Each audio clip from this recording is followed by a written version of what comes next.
안녕하십니까. 오늘 첫날, 오늘 이렇게 드디어 준비만 해오던 유튜브를 하게 되었습니다.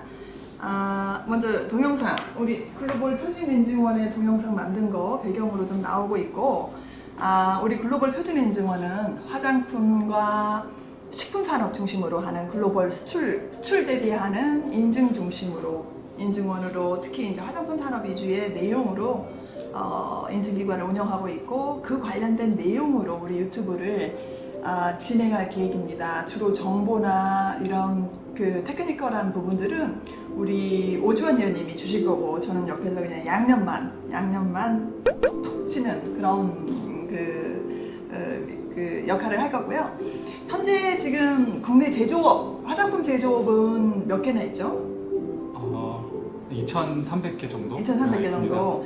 그럼 현재 CGMP 받은 곳이 한 180개 정도, 네, 180개 정도 있고, 그게 한 2년마다 사후 심사가 도래하니까 시각 2년마다 그죠? 3년입니다. 3년. 3년에 죄송합니다. 네, 3년마다 사후 심사가 도래해요? 네, 3년에 1회 심사가 3년에 1회다. 그래서 이렇게 몇 개가 안 되는군요. 그래서 2019년도 예를 들어서 사후 심사 대상이 이렇게 38개 정도 되더라고요. 그래서 3년마다 오니까 이게 숫자가 이렇게 적었군요.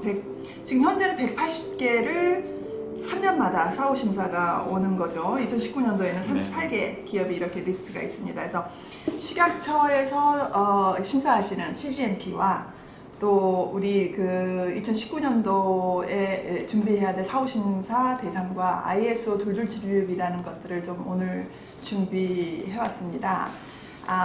올해 먼저 본론 준비해 오신 게 들어가기 전에 그 특이사항이 있죠. 예를 들어서 뭐 비누 항목이 이번에 CGMP 관리 대상으로 들어갔다거나 뭐 이런 것들 어떤가요?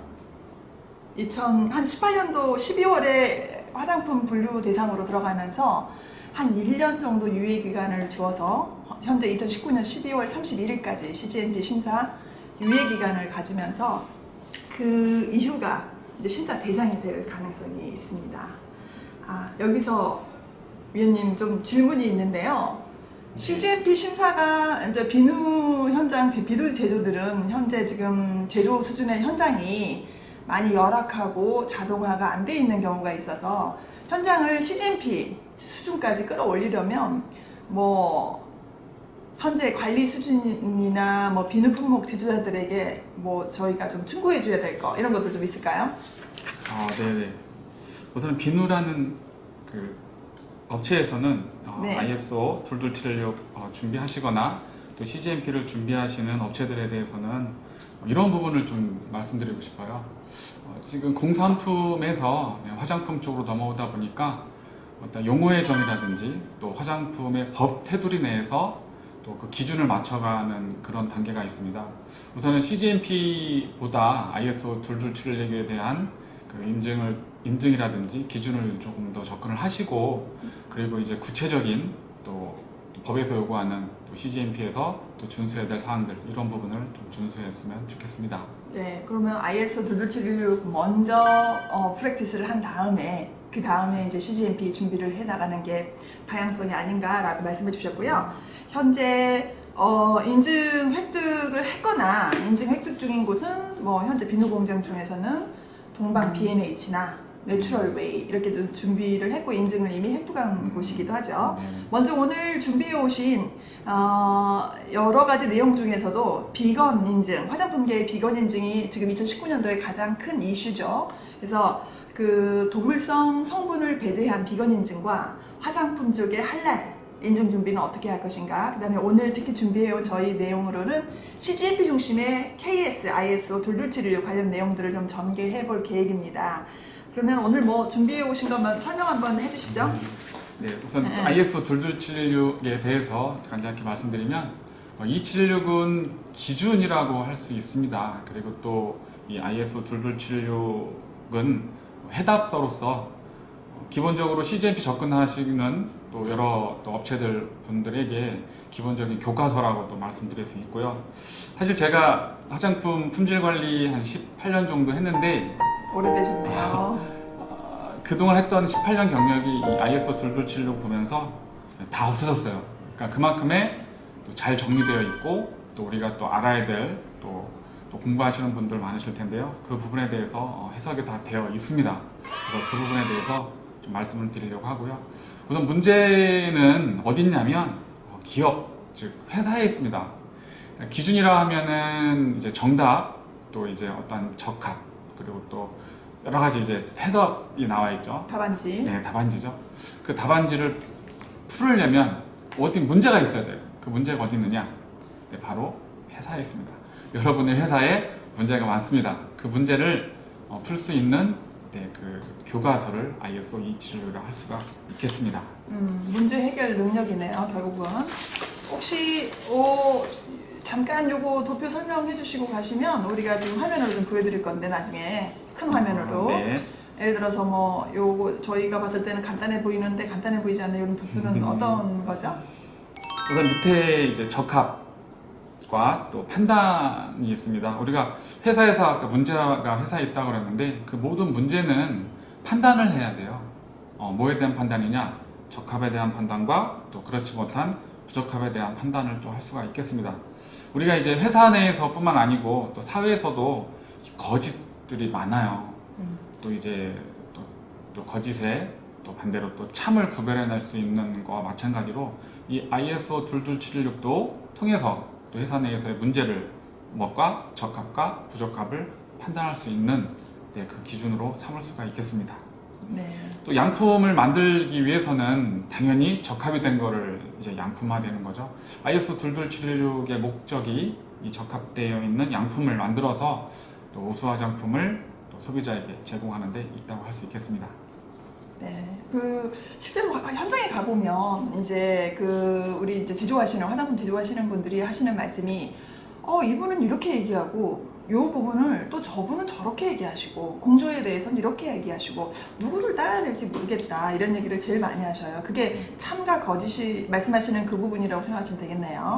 네. 그 안에서 나와 있는 우리 기준서 내에서의 어떤 공조라든지 그리고 또 유틸리티 관리라든지 부분을 해석을 해야 되는데 이제 보면은 여러분들이 많으세요. 뭐 이렇게 그동안 경력도 많으시고 또 이제 예전에 나 많이 다뤄봤어 이랬던 분도 많은데 그 기준을 다른 데 찾지 마시고 ISO 22716 또 가이드라인 안에서 찾으시면 되겠습니다. 네, 그러면 이게 간단하게 양품이 참인가 거짓인가 구별하는 그 기준, 그 다음에 적합인가 부적합인가 판단하는 기준 이런 것들을 이 도표 안에서 다 해결이 되네요. 네, 그렇습니다. 우선은 KSM ISO 227이라는 아주 큰 글씨가 있고요. 그리고 거기에 한국산업표준이라고 KS라는 글자가 있습니다. 이 KS는 코리아 스탠다드라는 뜻이죠. 화장품 GMP, 우수 화장품 제조 및 품질 관리 기준에 대한 가이드라인, 그리고 국가기술표준원이 보입니다. ISO 22716은 한국 산업 표준이지만 본가는 국제표준화 기구에서 만들어진 표준입니다. 즉 영어로 되어 있죠. 그리고 또 영어로서 Cosmetic Good Manufacturing Practice GMP Guideline on Good Manufacturing Practice라고 읽습니다. 뭐 이렇게 한국어로 되어 있는 부분하고 또 영어 원문으로 되어 있는 부분이 되어 있고요. 한국 산업 표준에는 그 개요를 보면 이 표준은 2007년 제1판으로 발행된 ISO 22716 Cosmetic Good Manufacturing Practice GMP Guideline on Good Manufacturing Practice 표준을 번역해서 기술적 내용 및 표준의 서식을 변경하지 않고 작성한 한국산업 표준이라고 되어 있습니다. 그런데 영문을 보면 원문을 보시면 도입부에 이런 내용이 있습니다. 우수 제조 기준은 확실한 과학적 판단 및 위험 평가를 기반으로 한 공장 활동에 대한 설명을 통해 품질 보증 개념의 실질적인 개발을 구성한다라고 되어 있습니다. 이거 중요한 말이네요. 우선 이 부분은 그냥 많이 좀 안 읽으세요. 그리고 또 원문으로 되어 있기 때문에 저도 사실은 이 문장은 처음 봐요. 여기서 과학적 판단이라고 한다면 그리고 또 위험성 평가라고 한다면 또 공장 활동 어떤 것들이 있는지 또 품질 보증의 어떤 개발을 구성한다고 했습니다. 즉 이 CGMP의 해설서로 되어 있지만 가이드라인으로서 이 ISO 22716이 공장에서 활동하는 어떤 판단할 수 있는 근거가 있어야 되고요. 또 공장 활동에서 나타나는 불규칙한 행동의 구분과 어떤 측정할 수 있는 또 근거 자료가 있어야 됩니다. 또 인적 자원, 건물, 원자재, 생산, 품질 관리, 보관과 출하 등의 공장 활동들이 여러 가지가 있는데요. 거기서 나타나는 품질 보증을 개발하는 데 필요한 것이라고 할 수 있겠습니다. 적용 범위를 보면 이 표준은 화장품의 생산, 관리, 보관과 출하를 위한 지침을 준다라고 되어 있습니다. 또 이 가이드라인은 제품의 품질에 관련된 사항에 적용이 되나 공장에 근무하는 직원들의 안전 그리고 환경보호적인 측면 등의 모든 문제는 적용되지 않는다고 되어 있습니다. 안전과 환경 측면은 회사의 고유한 책임이며 현지 법률과 규정에 따를 수 있다. 또 이 가이드라인은 연구개발 활동과 완제품에 유통되는 적용될 수 없다라고 되어 있습니다. 그래서 지금 이 영업과 R&D의 부분이 포함되지 않은 것이 가장 큰 특징이네요. ISO 22716은. 네네. 이 안전은 중요하죠. 그리고 또 환경적인 측면도 중요한데 CGMP 즉 ISO 276에서는 적용하지 않습니다. 네. 또 제품의 품질에 관련된 사항에 적용되고 현지 법률과 규정. 우리나라에는 화장품법이 있죠. 네. 그리고 또 고시로서 또 우수 화장품 제조 및 품질 관리 기준 고시라고가 있습니다.